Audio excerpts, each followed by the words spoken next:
যুক্ত সংবাদে আপনাদের সাথে আছি আমি ইয়াসমিন সুমনা। মধ্যপ্রাচ্যে যুদ্ধের কারণে বাংলাদেশে জ্বালানি তেলের সংকট দেখা দিয়েছে। রাজধানীর অনেক ফিলিং স্টেশনে মিলছে না তেল, ফলে বন্ধ রাখা হয়েছে বিক্রি। দর্শক, জ্বালানি তেল বিক্রির খবর জানতে আমরা যাচ্ছি চট্টগ্রামে। সেখান থেকে যোগ দিচ্ছেন আমাদের সহকর্মী রুনা আনসারি। রুনা, দেশের অনেক জায়গায় তেল পাচ্ছেন না ক্রেতারা, বন্দরনগরের অবস্থা কেমন দেখছেন, বিস্তারিত জানাবেন। সুবর্ণা, আমরা সকাল থেকে দেখেছি চট্টগ্রামের অনেকগুলো ফিলিং স্টেশনে কিন্তু ডিজেল অকটেন নেই এবং সেখানে দীর্ঘ ভোর থেকে লাইন থাকার পরে বেলা 11:30টার পরে সবগুলো ফিলিং স্টেশনে কিন্তু ডিজেল আর অকটেন বন্ধ হয়ে যায়। চট্টগ্রামের একমাত্র এই যে ফিলিং স্টেশন পিইউসি, এখানে শুধু ডিজেল আর অকটেনই যেহেতু বিক্রি হয়, এখানে তারা গত বৃহস্পতিবারের 9 গাড়ি ডিজেল অকটেন তারা মজুত করেন এবং সেগুলো এখন পর্যন্ত চলছে। তারা এখানে রেশনিং করে দিচ্ছেন, প্রত্যেকটা বাইকে দিচ্ছে 500 টাকা করে এবং প্রাইভেট কারে দিচ্ছে 1,500 টাকার অকটেন। এছাড়া তারা যেটি আশা করছেন আজকে হয়তো সন্ধ্যা পর্যন্ত তারা দিতে পারবেন।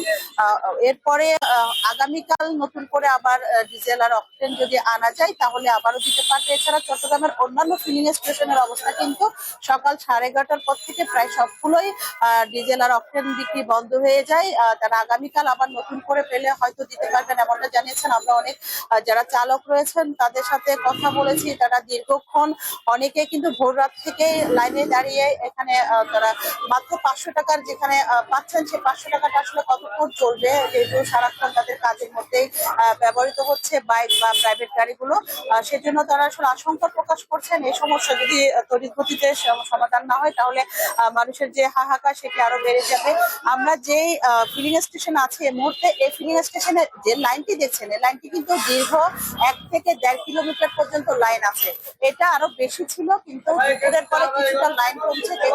অনেক দ্রুত গতিতে দেওয়ার চেষ্টা করছে এখানকার যারা অকটেন বা ডিজেল দিচ্ছেন, তারা বাইক গুলোতে 500 টাকা করে দিচ্ছেন এবং প্রাইভেট গাড়িতে দিচ্ছে 1,500 টাকার মতো। 1,500 টাকায় পাওয়া যাচ্ছে 12.5 লিটার মতো পাওয়া যাচ্ছে। এটি কতক্ষণ পর্যন্ত চলবে? এছাড়া অন্যান্য ফিলিং স্টেশন যেগুলো বন্ধ হয়ে গেছে তারা বলছেন, আর অনেকে গাড়ির যারা মালিক রয়েছেন তারা করছেন কি, একটি পেট্রোল পাম্প থেকে যে পরিমাণ পাচ্ছে সেটি নিয়ে তারা অন্য একটি পেট্রোল পাম্পে যাচ্ছে, সেখান থেকে আবার নিচ্ছে। এভাবে কিন্তু এই যে হিরিক, অতিরিক্ত নেয়ার যে হিরিকটি, সেটির কারণে কিন্তু যেটি সংকট সেটি দেখা দিয়েছে। নতুবা যে পরিমাণ ফিলিং স্টেশন গুলোতে ডিজেল অকটেন ছিল সেগুলো দিয়ে কিন্তু আজকে সন্ধ্যা নাগাদ কিন্তু চালাতে পারতেন, একদম খুব সুন্দর করে চালাতে পারতেন এমনটাই বলছেন। তো মানুষের যে হিরিকটা, অতিরিক্ত কেনার যে প্রবণতা কালকে থেকে যদি না পায়, সে আশঙ্কা থেকে মানুষ অতিরিক্ত যে কিনে নিয়েছেন গত রাত থেকে, সেটির কারণে কিন্তু সংকট দেখা দিয়েছে। এছাড়া অন্য অনেকগুলো গাড়ি কিন্তু তাদের ফিলিং করা নেই, যাদের সিএনজি করা নেই, তারা কিন্তু সবচেয়ে বেশি বিপাকে পড়ছেন। যদি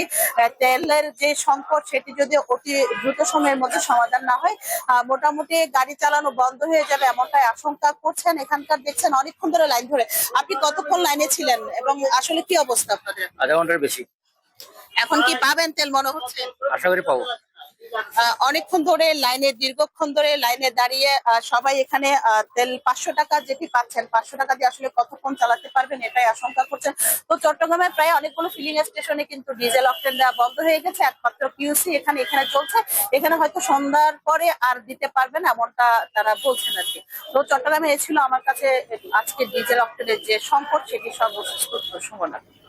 রুনা, ধন্যবাদ আপনাকে।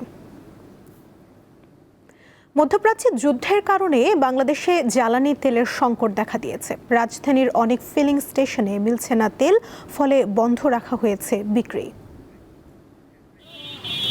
মধ্যপ্রাচ্যে যুদ্ধের কারণে বৈশ্বিক বাজারে জ্বালানি তেলের সংকট দেখা দিয়েছে। এর প্রভাব পড়েছে বাংলাদেশে। হিড়িক পড়ে অতিরিক্ত তেল কেনার। এই অবস্থায় শুক্রবার থেকে তেল বিক্রি সীমিত করার নির্দেশ দিয়েছে বাংলাদেশ পেট্রোলিয়াম কর্পোরেশন বিপিসি। শনিবার সকাল থেকে রাজধানীর ফিলিং স্টেশনগুলোতে ভিড় করেন গ্রাহকরা। ফলে সৃষ্টি হয় দীর্ঘ লাইনের। ঘন্টার পর ঘন্টা অপেক্ষা করতে হয় তাদেরকে। তারপরও অনেকে তেল পাননি। আর আমি আসছি হেমায়তপুর থেকে আসার সময় কোনো পাম্পে তেল পাই নাই আমি। তারপরে খালেক পাম্পে উল্টা দিকে কিছু তেল দিচ্ছে, ওখানে অনেক বড় সিরিয়াল ছিল, পরে আমি আসাদ গেটে আসছি। হ্যাঁ, এইভাবে হলে তো কাজ করা যাবে না। আমার প্রতিদিন মানে সপ্তাহে 45 লিটার তেল ঢুকাই। হ্যাঁ, এখন প্রতিদিন তো পাম্পে এসে 2-3 ঘন্টা থেকে সম্ভব না তো। মজুদ ফুরিয়ে যাওয়ায় অনেক ফিলিং স্টেশন বিক্রি বন্ধের কাগজ ঝুলিয়ে দিয়েছে। যারা রাইড শেয়ার করে তাদের জন্য এটা খুবই কষ্টদায়ক, কারণ হচ্ছে আপনার সারাদিনে 2 লিটার তেলে হয় না। আর ঢাকা শহরে যে যানজট, অল্প কিছু সময় গাড়ি চালানোর পরে 2 লিটার শেষ হয়ে যায়, সেক্ষেত্রে আমাদের জন্য খুবই কষ্টদায়ক আর কি। তো সেখানে যাই দেখি যে তেল নাই বা দিচ্ছে না এরকম কিছু একটা। তো আজকেও আসলাম, সেখান থেকে ফিরে যাচ্ছি, এরকম আর কি অবস্থা। বৃহস্পতিবার আমি অকটেন নিয়ে আসছিলাম 27,000 লিটার, আর ডিজেল নিয়ে আসছি 13,500 লিটার। আর অকটেন আমাদের কালকে সন্ধ্যা 6:30 শেষ হয়ে গেছে, আর ডিজেল আজকে আমার 8:30 শেষ হয়েছে। গতকাল বিপিসির এক নির্দেশনায় বলা হয়, একটি মোটরসাইকেলে দিনে 2 লিটার পেট্রোল বা অকটেন, ব্যক্তিগত গাড়ির 10 লিটার, স্পোর্টস ইউটিলিটি ভেহিকেল বা এসইউভি ও মাইক্রোবাস 20 থেকে 25 লিটার তেল, পিকআপ বা লোকাল বাস ডিজেল নিতে পারবে 70 থেকে 80 লিটার, আর দূরপাল্লার বাস, ট্রাক, কাভার্ড ভ্যান বা কন্টেইনার ট্রাক 200 থেকে 220 লিটার তেল নিতে পারবে। দিলশা দানি, দীপ্ত সংবাদ, ঢাকা। জ্বালানি তেলের খবর নিয়ে ময়মনসিংহ থেকে যোগ দিচ্ছেন সহকর্মী মাহমুদুল হাসান। কথা বলবো তার সঙ্গে। মাহমুদুল, জ্বালানি তেল সংকটের প্রভাব ময়মনসিংহে কতটা পড়েছে জানাবেন। সুমনা, সারা দেশের নেই ময়মনসিংহের চিত্র কিন্তু একই রকম। গতকালকে থেকে প্রতিটি ফিলিং স্টেশনেই যারা ভোক্তা রয়েছেন বিভিন্ন যানবাহন নিয়ে তারা ফিলিং স্টেশনগুলোতে ভিড় জমাচ্ছেন, এবং আজকে সকাল থেকে আমি দেখেছি যে ময়মনসিংহের অধিকাংশ ফিলিং স্টেশনগুলোতেই কিন্তু তেল সংগ্রহ করার জন্য, জ্বালানি সংগ্রহ করার জন্য যারা বিভিন্ন মোটরসাইকেল, ব্যক্তিগত গাড়ি সহ বিভিন্ন যানবাহনের এসে ভিড় জমিয়েছেন। আমি এই মুহূর্তে আছি ময়মনসিংহ নগরীর টাউন হল মোড়ের একটি ফিলিং স্টেশনে। এখানে কিছুক্ষণ আগে পর্যন্ত কিন্তু তেল সরবরাহ করা হয়েছে, জ্বালানি সরবরাহ করেছে। এই কয়েক মিনিট আগে কিন্তু তারা তেল বন্ধ করেছেন। আমরা জানতে চেয়েছিলাম যে আপনারা কেন তেল দেওয়া বন্ধ করে দিলেন। তারা আমাদেরকে জানিয়েছেন যে আসলে সকাল থেকে তারা একটানা তেল সরবরাহ করছেন, এজন্য আসলে তারা ক্লান্ত হয়ে পড়েছেন, এজন্য কিন্তু তারা আসলে তেল সরবরাহ বন্ধ রেখেছেন। আপনি দেখতে পাচ্ছেন যে এই যে ফিলিং স্টেশনটির সামনে যে গেট, সেটি কিন্তু আটকে দেওয়া হয়েছে। এর বাইরে অনেকগুলো মোটরসাইকেল এবং যানবাহন কিন্তু দাঁড়িয়ে আছে, তারা অপেক্ষা করছেন তেল সংগ্রহের জন্য। আমরা এরকম অবস্থা কিন্তু প্রতিটি পাম্পেই, আসলে প্রতিটি ফিলিং স্টেশনে এই ধরনের অবস্থা দেখতে পাচ্ছি। ফিলিং স্টেশনের মালিকরাও তারা বলছেন যে আসলে যাদের তেল প্রয়োজন তারাও আসছেন, অনেকেই আসলে তেল পাওয়া যাবে না বা দাম বেড়ে যাবে এই শঙ্কা থেকে কিন্তু আসলে তারা ভিড় জমাচ্ছেন। তারা কিন্তু আসলে বলছেন যে এখন পর্যন্ত তাদের কাছে যা মজুদ আছে তা দিয়ে যাচ্ছেন, এবং তাদের যে তেলের যে কোম্পানিগুলো রয়েছে তাদের সাথে যোগাযোগ করেছেন। তারা বলেছেন যে তারা তাদেরকে তেল সরবরাহ করবেন। এখন পর্যন্ত তেল সংকট হতে পারে এই সংখ্যাটি এখনও তারা প্রকাশ করেননি। তবে তারাও কিন্তু কৌশলী আচরণ অবলম্বন করছেন। নানা কারণে তারা কিছুক্ষণ পর তাদের তেল সরবরাহ বা তেল বিক্রি বন্ধ রেখেছেন। এতে কিন্তু আসলে যারা ভোক্তা রয়েছেন তারা কিন্তু অনেকেই, যারা প্রয়োজনীয় বা দূরপাল্লার কোথাও যাচ্ছিলেন, তারা কিন্তু অনেকটাই ক্ষুব্ধ প্রতিক্রিয়া ব্যক্ত করেছেন। তারা বলছেন যে আসলে তারা একটি জরুরি কাজে বাসা থেকে বের হয়েছেন, কিন্তু হঠাৎ করে তেল বন্ধ করে দেওয়া হচ্ছে, এবং অনেকেই যে প্রয়োজন ছাড়া তেল নিচ্ছে তাদের ব্যাপারেও কিন্তু তারা ক্ষোভ প্রকাশ করেছেন। বলছেন যে আসলে যাদের প্রয়োজন তারাও কিন্তু এখন তেল না পাওয়াতে কিন্তু তারা বিপাকে পড়েছেন বলে আমাদেরকে জানিয়েছেন। আমরা কথা বলেছিলাম জেলা প্রশাসনের পক্ষ থেকে, তারা বলেছেন যে আসলে প্রতিটি ফিলিং স্টেশনগুলোতে তারা কিন্তু তদারকি করছেন যে আসলে সরকারি নিয়ম অনুযায়ী যেভাবে তেল দেওয়ার কথা সরকার গতকালকে যে একটি পরিমাণ বেঁধে দিয়েছেন সেই অনুযায়ী তেল দিচ্ছেন কিনা। তো সেই পরিমাণ কিন্তু আসলে কোনো পাম্পে তেল দেওয়া হচ্ছে না। ফিলিং স্টেশনগুলোতে কিন্তু সরকার নির্ধারিত যে তেলের পরিমাণ দেওয়া হচ্ছে তার চেয়েও কম দেওয়া হচ্ছে, কিন্তু যে ভিড় সেই ভিড় কিন্তু এড়ানো যাচ্ছে না। কিছুক্ষণ আগে পর্যন্ত এই পাম্পে এই ফিলিং স্টেশনে আমি দেখেছি যে অসংখ্য গাড়ি, প্রায় শত শত গাড়ি এসে তেলের জন্য অপেক্ষা করছেন। কিছুক্ষণ আগে কিন্তু তারা তেল দেওয়া বন্ধ করে দেওয়ার কারণে কিন্তু আপনি নিজেই দেখলেন যে বাইরে থেকে অনেকেই অপেক্ষা করছেন তেলের জন্য। এই চিত্র কিন্তু ময়মনসিংহের প্রায় প্রতিটি ফিলিং স্টেশনেই। সুমনা, এই ছিল আমার কাছে ময়মনসিংহের ফিলিং স্টেশনের সর্বশেষ অবস্থা। ধন্যবাদ মাহমুদুল। বিএনপি দলীয় সংসদ সদস্যদের প্রশিক্ষণ কর্মশালার দ্বিতীয় ও শেষ দিন আজ বিএনপি চেয়ারম্যানের গুলশান রাজনৈতিক কার্যালয়ে চলছে এই আয়োজন। সকাল 10টায় আজকের কর্মশালার উদ্বোধন করেন বিএনপি মহাসচিব স্থানীয় সরকার মন্ত্রী মির্জা ফখরুল ইসলাম আলমগীর। কর্মশালা থেকে বেরিয়ে বিএনপি স্থায়ী কমিটির সদস্য ও স্বরাষ্ট্রমন্ত্রী সালাউদ্দিন আহমেদ বলেন, জনগণের প্রত্যাশা পূরণে জাতীয় সংসদ সদস্যরা কাজ করবেন। এ লক্ষ্যে প্রশিক্ষণ কর্মশালার আয়োজন করা হয়েছে।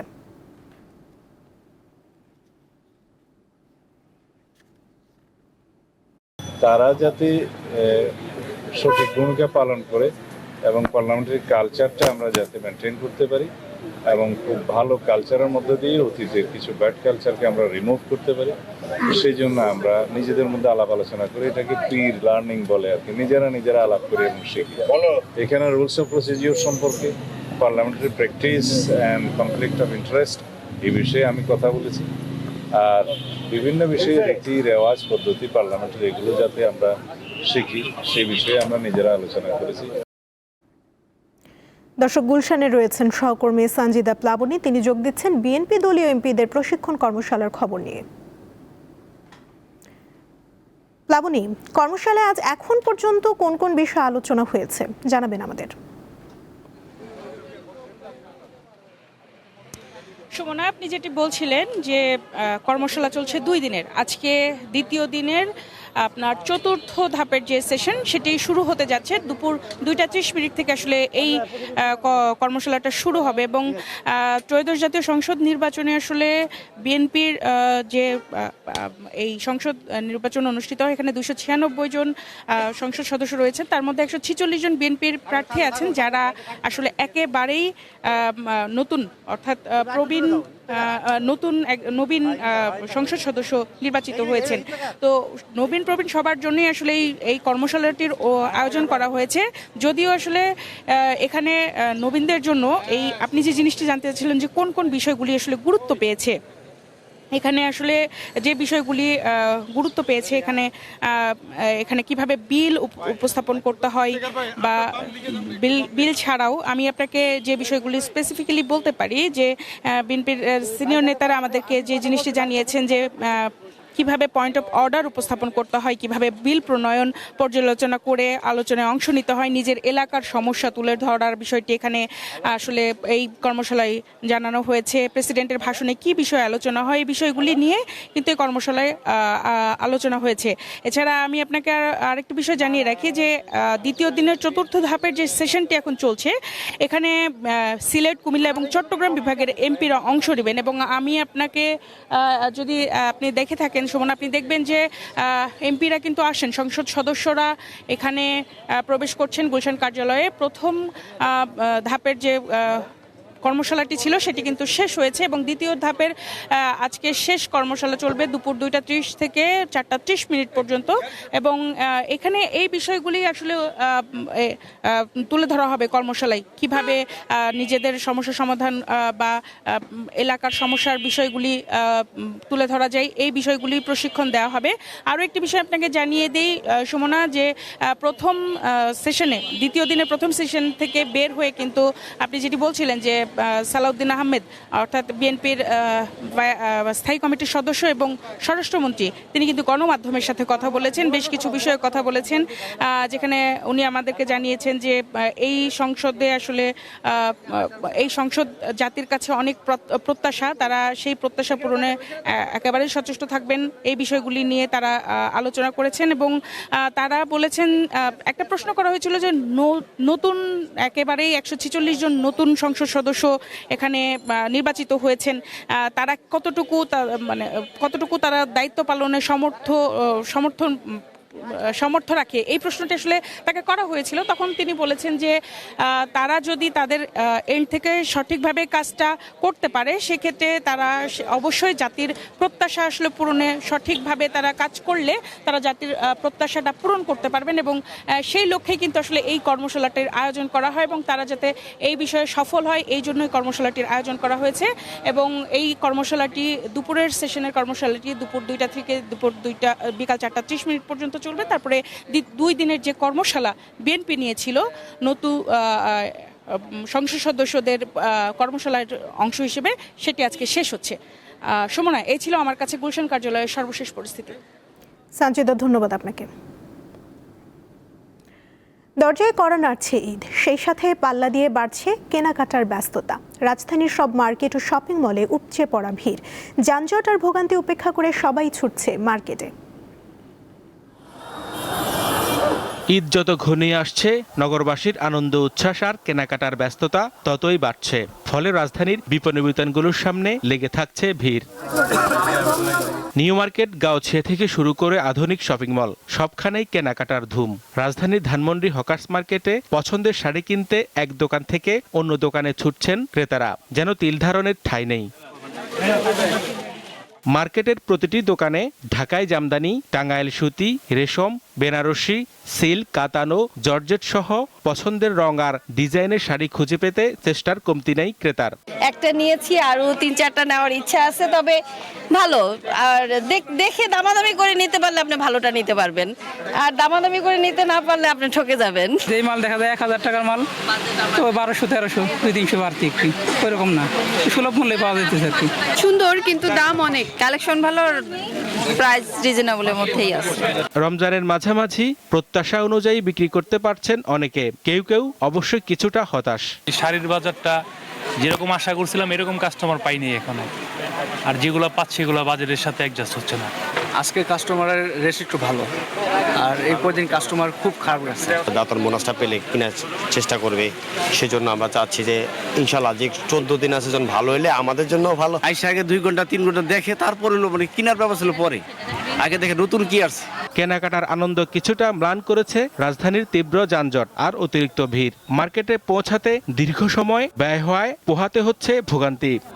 ভোগান্তি থাকলেও ঈদ উৎসবের আমেজের কাছে তা যেন হার মানছে। ব্যবসায়ীদের প্রত্যাশা ঈদের আগ পর্যন্ত কেনাকাটার এ জোয়ার কেবল শহর নয়, সারা দেশেই ছড়িয়ে পড়বে। হেদায়েতুল্লাহ সীমান্ত, দীপ্ত সংবাদ, ঢাকা। নির্ধারিত সময়ে পার হলেও এখনও সুনামগঞ্জের বাঁধ নির্মাণ শেষ হয়নি। এতে ওই এলাকার কৃষকদের মাঝে শঙ্কা দেখা দিয়েছে। আগাম বন্যা থেকে বছরের একমাত্র ফসল বোরো ধান রক্ষায় সরকার প্রতি বছর বাঁধ নির্মাণ করে থাকেন, অথচ গত 28শে ফেব্রুয়ারি বাঁধ নির্মাণের নির্ধারিত সময় শেষ হলেও জেলার প্রায় সবকটি উপজেলায় এখনও বাঁধ নির্মাণ চলছে। এটি সুনামগঞ্জ বিশ্বম্বরপুর উপজেলার চিত্র। 9 থেকে 13 নম্বর প্রকল্প বাস্তবায়ন কমিটির আওতাধীন ফুলবড়ি, কাটাখালী, হরিমন্না ও বেকাবাদ এলাকায় চলছে মাটির কাজ। ক্লোজারগুলোতে এখনও শুরু হয়নি বাঁশের আর, দরমুজ ও ঘাস লাগানোর কাজ। শুধু এই উপজেলা নয়, দিরাই, শাল্লা, তাহিরপুর সহ জেলার 12 উপজেলার একই চিত্র।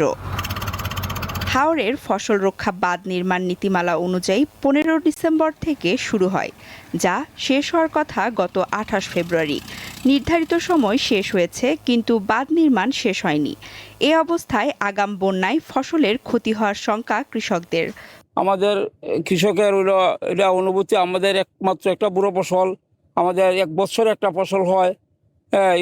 এই যে এটা হাজার হাজার কৃষকের এটা রিজিক, হাজার হাজার কৃষকের এটা জীবিকা নির্বাহ করে এই ফসলের উপরে। এখন যদি আমরা এই ফসলটা একমাত্র বুড়ো ফসল আমরা যদি তলিয়ে যায়, আমাদের যে বাচ্চা কাচ্চা নিয়ে বাঁচার মতো কোনো বিহিত ব্যবস্থা আমাদের নেই। সময় মতো বিল পরিশোধ না করায় কাজের গতি কম বলে দাবি পিআইসি সংশ্লিষ্টদের। বিল ফাইলে কাজের গতি আমরা নির্বাচনের আগেই কাজ শেষ করে ফেলাইলাম। বিল না ভাবাতে ওই টাকাদারও তো সবের টাকা দেয় না, ওই টাকা খুঁজতে খুঁজতে ওই কাজের আর কমাইতেছে। হাওর আন্দোলনের নেতাদের অভিযোগ, পিআইসি পদ্ধতিকে ব্যর্থ প্রমাণ করতেই পরিকল্পিতভাবে বিল প্রদানে বিলম্ব করা হচ্ছে। এই বছরও 100 কোটি টাকার উপরে বরাদ্দ হয়েছে, 145 কোটি টাকা বরাদ্দ, কিন্তু শুরুর থেকে আমরা দেখেছি যে কাজের ডিলিমি এখন পর্যন্ত চলছে। পাশাপাশি হচ্ছে গিয়ে যারা পিআইসি পেয়েছেন তারা সঠিক নিয়মে পান নাই, এবং যারা পেয়েছেন কাজ করছেন তারা এই মুহূর্তে এখন পর্যন্ত ওইরকম বিল তারা পান নাই। তবে কাজ সন্তোষজনকভাবেই এগোচ্ছে বলে দাবি পানি উন্নয়ন বোর্ডের। এ পর্যন্ত আমাদের কাজের সার্বিক অগ্রগতি 65%, এবং আমাদের যে কাজের মূল অংশ যে বিভিন্ন ক্লোজারগুলো বন্ধকরণ কাজ, এই ক্লোজারের অগ্রগতি আমার 73%। অর্থাৎ আমাদের মোটামুটি কাজগুলো যদি আমরা হিসাব করি অন অ্যাভারেজ 63% হলেও আমাদের যে ঝুঁকিপূর্ণ কাজ যেটা ক্লোজার, সেগুলো 73% সম্পন্ন হওয়াতে আমরা মোটামুটি বলতে পারি যে আমাদের মোটামুটি কাজের যে টাইম অনুযায়ী থাকা দরকার সেটা রয়েছে। কৃষকদের দাবি দ্রুত বাঁধের কাজ টেকসইভাবে সম্পন্ন করা, না হলে অকাল বন্যা ও পাহাড়ি ঢলে ক্ষতির মুখে পড়তে হবে তাদের। সঞ্জিদা স্নিগ্ধা, দীপ্ত, বার্তা কক্ষ। সোনারগাঁও ইউনিভার্সিটিতে চলছে ভর্তি মেলা। সামার 2026 সেমিস্টারে ভর্তি ইচ্ছুক শিক্ষার্থীদের জন্য ভর্তি ফি এর উপর থাকছে শতকরা 40% ছাড়। 6 মার্চ রাজধানীর পান্থপথ গ্রিন রোডে এই ভর্তি মেলার উদ্বোধন করা হয়েছে। উদ্বোধন করেন সোনারগাঁও ইউনিভার্সিটির ট্রাস্টি বোর্ডের সদস্য অ্যাডভোকেট উম্মে সালমা। ট্রাস্টি বোর্ডের উপদেষ্টা আজিজুল বারী শিপু, ইউনিভার্সিটির ভারপ্রাপ্ত উপাচার্য অধ্যাপক মোহাম্মদ একরামুল ইসলাম, উপ উপাচার্য অধ্যাপক বুলবুল আহমেদ সহ বিভিন্ন অনুষদের ডিন, বিভাগীয় প্রধান কোঅর্ডিনেটর, শিক্ষক কর্মকর্তা ও শিক্ষার্থীরা অনুষ্ঠানে উপস্থিত ছিলেন।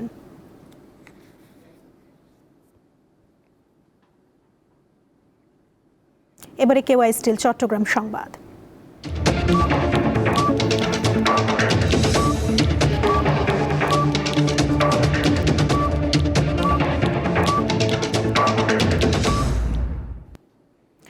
বাংলাদেশ শিল্পকলা একাডেমিতে স্বতন্ত্র আবৃত্তি বিভাগ অন্তর্ভুক্তির দাবি জানিয়েছেন চট্টগ্রামের আবৃত্তি শিল্পীরা।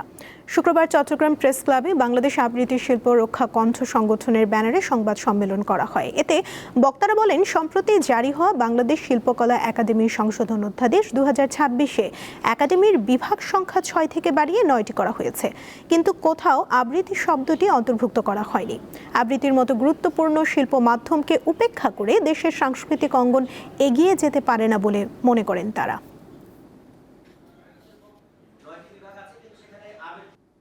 এই ছিল এখনকার মতো। এরপর সন্ধ্যার সংবাদ দেখার আমন্ত্রণ জানিয়ে শেষ করছি। এতক্ষণ সঙ্গে থাকার জন্য ধন্যবাদ সবাইকে।